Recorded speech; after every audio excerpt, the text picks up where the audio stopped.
اور تراویح 20 رکعتیں ہیں. 8 رکعتیں بولو نہیں. حضرت عمر سے 2 روایتیں, ایک 8 والی اور ایک 20 والی,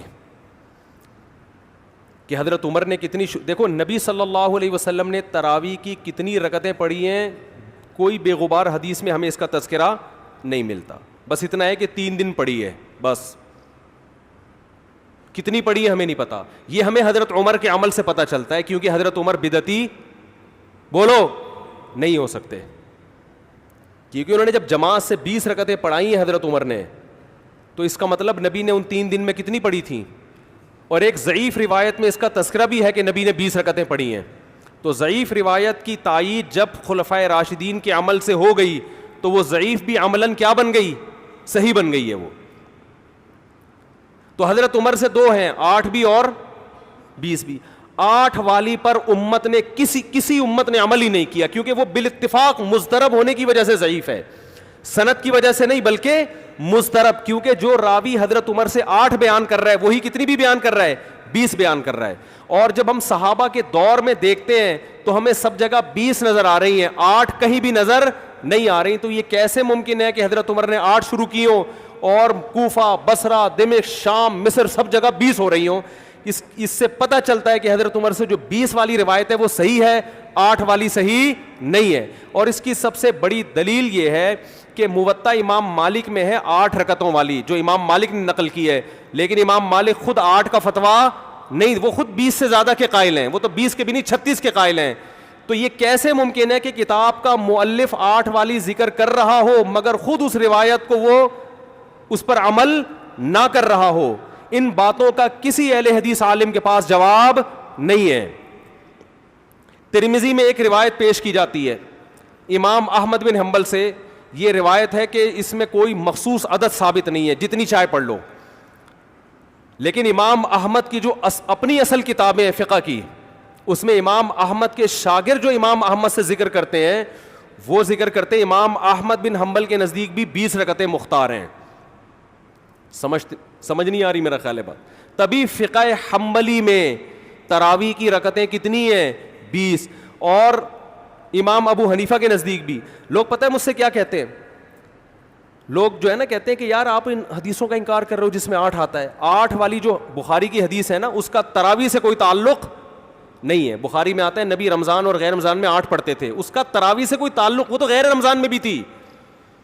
اتنی سینس نہیں ہے یار, آپ ہمیں قرآن و حدیث سکھا رہے ہو اور ہمیں اپنا مقلد بنا رہے ہو, اتنے بڑے بڑے مجتہدین کی تقلید چھوڑ کے. میں لوگوں سے ایک بات کہتا ہوں, ایک قرآن و حدیث وہ ہے جو ابو حنیفہ, شافعی, مالک اور احمد بن حنبل نے سمجھا, اور ایک قرآن و حدیث وہ ہے جو 15ویں صدی کے مولوی سمجھ رہے ہیں. کس کی فہم زیادہ صحیح ہوگی بولو بھائی؟ ایک قرآن وہ ہے جو انجینئر بیان کر رہا ہے حدیث, ایک حدیث کی تفصیل وہ ہے جو امام مالک بیان کر رہے ہیں, ابو حنیفہ بیان کر رہے ہیں, جن کی 80 ہجری میں پیدائش ہوئی ہے, تابعین میں سے ہیں, جو امام شافعی بیان کر رہے ہیں. تم امام شافعی کو چھوڑ رہے ہو, تم امام ابو حنیفہ کو چھوڑ رہے ہو, تم امام مالک کو چھوڑ رہے ہو, تم احمد بن حنبل جیسے محدث اور فقیہ جو امام بخاری کے استاذوں میں ہیں ان کو چھوڑ کر فالو کس کو کر رہے ہو؟ انجینئر کو. اور تم کہہ رہے ہو ہم صرف قرآن و حدیث کو مانتے ہیں, ہم کسی اور چیز کو نہیں مانتے. تم قرآن و حدیث کو نہیں مانتے میرے بھائی, تم مقلد ہو, اندھے مقلد ہو. تم قرآن و حدیث کی اس تشریح کو مانتے ہو جو انجینئر کر رہا ہے, اس تشریح کو نہیں مانتے جو احمد بن حنبل کر رہے ہیں, جو ابو حنیفہ کر رہے ہیں, جو امام مالک کر رہے ہیں, جو امام شافعی کر رہے ہیں. یہ بڑے بڑے تابعین, تبع تابعین, مجتہدین جن کو پوری امت نے فالو کیا ہے. تو 8 رکعت کی جو موطا امام مالک کی حدیث ہے, اس 8 رکعت پہ امام مالک نے فتویٰ نہیں دیا. کیوں؟ اس لیے کہ وہ حدیث مضطرب ہے, اس میں راوی ایک بیان پہ ٹکتا نہیں ہے, کہیں 20 بیان کرتا ہے, کہیں 8. جب راوی کے بیان میں تضاد ہو تو حدیث مضطرب ہونے کی وجہ سے رد ہو جاتی ہے. اور میں آخری بات کر کے بیان کو ختم کرتا ہوں, یہ جو تراویح کا لفظ ہے یہ 8 رکعتوں پہ فٹ ہی نہیں بیٹھتا ہے. اس کا بھی میں جواب سوال کر رہا ہوں لیکن کوئی جواب نہیں دے رہا. دیکھو اپنی مرضی کے سوال بنا کے جواب دے دیا کرو تو لوگ واہ واہ کریں گے. آپ میرے ساتھ یہ ہو رہا ہے, میں جو بیانات میں اعتراض کرتا ہوں نا اس کا جواب نہیں مجھے ملتا, خود سے اعتراض بنا کے کیا کر دیا جاتا ہے جواب. جیسے میں نے بتایا تھا کہ حرم میں 4 مصلے تھے, حنفی مالکی شافی حنبلی 4 مصلے تھے نا کئی سو سال تک, جو کہ نہیں ہونے چاہیے, ایک ہی ہونا چاہیے تھا مصلی. تو لوگوں نے اعتراض کیا 4 مصلے تھے حرم میں, یہ دیکھو کتنا غلط, یہ حنفی مالکی ایسے ہوتے ہیں. تو میرا سوال یہ تھا کہ 5واں کیوں نہیں تھا اس وقت؟ اس کا مطلب 5واں فرقہ وجود میں آیا ہی نہیں تھا, وہ اب پیدا ہوا ہے. وہ ٹھیک ہے 4 غلط تھے, لیکن اس غلط کو بھی صحیح ان 4 میں سے ایک نہیں کیا ہے. سمجھ رہے ہیں کہ نہیں بھئی ایک امام ہونا چاہیے, 4 الگ الگ جماعتیں نہیں ہونی چاہیے. لیکن اس کا مطلب 700 سال تک امت یہ سمجھتی رہی کہ اہل سنت والجماعت کے 4 نمائندے ہیں, 4 مکتب فکر, 5واں کوئی تھا ہی نہیں, لہذا اس کا کوئی مصلی تھا ہی نہیں. تو سوال یہ تھا, لیکن جب سوال یہ پوچھا جائے تو ایسے جواب ملتا ہے کہ وہ سوال ہی پی جاتے ہیں. سوال یہ جواب یہ دیا کہ غلط ہو رہا تھا, یہ بدعت ہے, اور یہ بدعت ہے, یہ ناجائز ہے. تو ہم کب کہہ رہے ہیں کہ صحیح تھا بھائی وہ؟ لیکن یہ پوری دنیا میں نہیں ہو رہا تھا, یہ صرف حرم میں ہو رہا تھا. اور اس کو ختم بھی حنبلیوں نے کیا ہے کہ نہیں جی امام ایک ہونا چاہیے, سارے چاہے حنفی ہو شافی ہو اس امام کے پیچھے نماز پڑھیں گے. سمجھ میں آ رہی ہے بات کہ نہیں آ رہی؟ تو سوال یہ تھا کہ 700 سال یا 400 سال تک امت کی نمائندگی ان 4 مکاتب فکر نے کی ہے حرم میں, 5ویں نے کوئی اپلیکیشن بھی نہیں دی. اس کا مطلب 5واں تھا ہی نہیں. اور جو آپ یہ مختلف الفاظ بیان کرتے ہو کہ امام احمد بن حنبل اہل حدیث تھے, فلاں میں اہل حدیث تھے, تو امام احمد بن حنبل اگر اس طرح کے اہل حدیث تھے تو پھر امام احمد بن حنبل کے فالوورز کو اہل حدیث کیوں نہیں کہا جاتا ہے, حنبلی کیوں کہا جاتا ہے؟ نہیں آ رہی بات میرا خیال. یہ ایسے ہی ہے جیسے جماعت المسلمین والے کہتے ہیں کہ ہم نبی کے دور سے ہیں, اور پھر بخاری میں دکھاتے ہیں جماعت المسلمین کے الفاظ.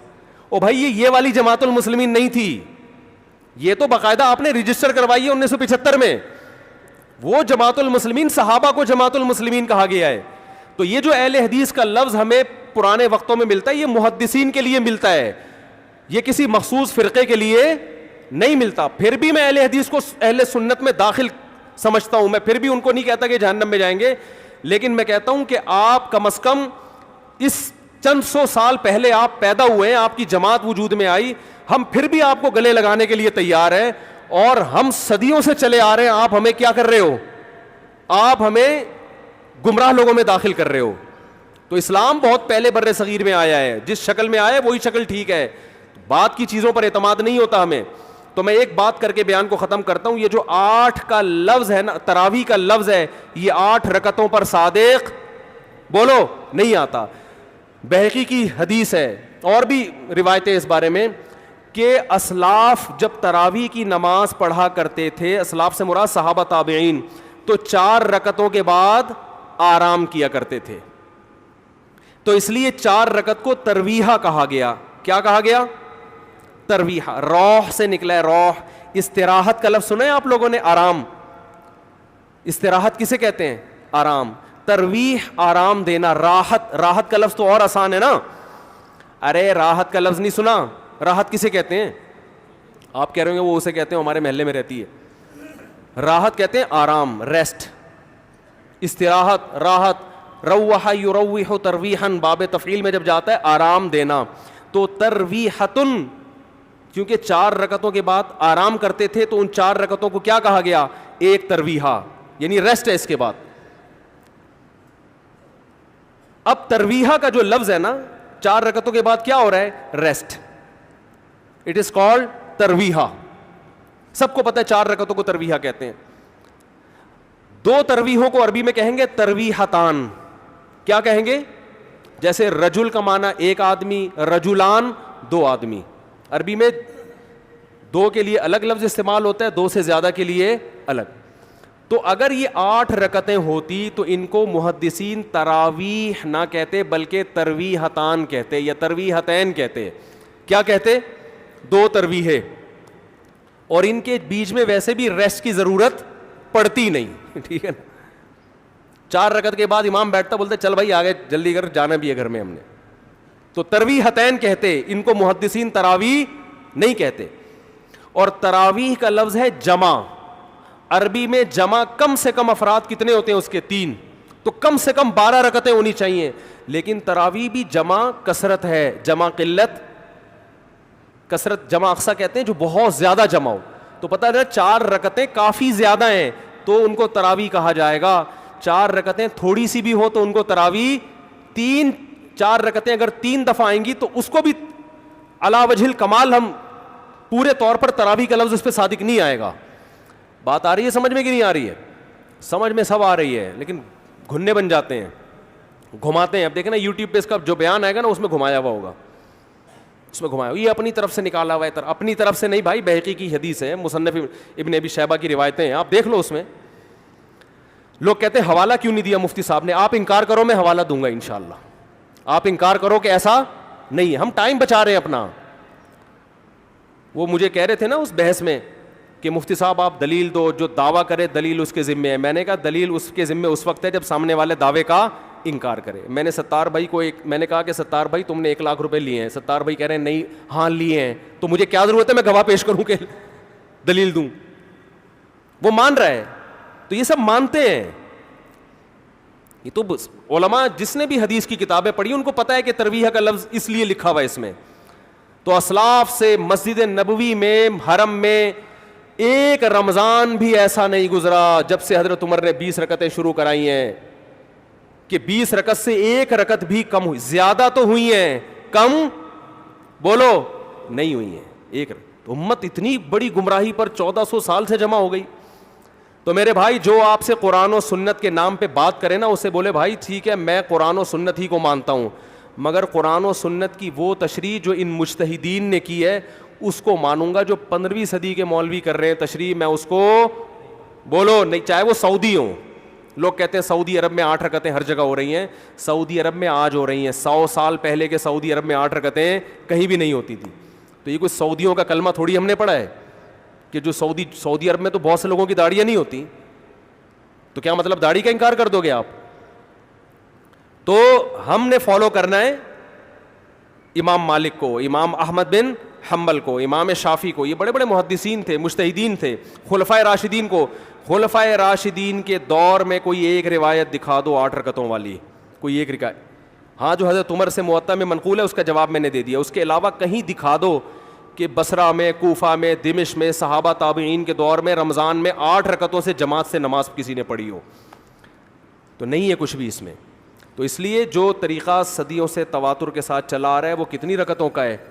20 رکعتوں کا. تو اسی کو فالو کرنا چاہیے.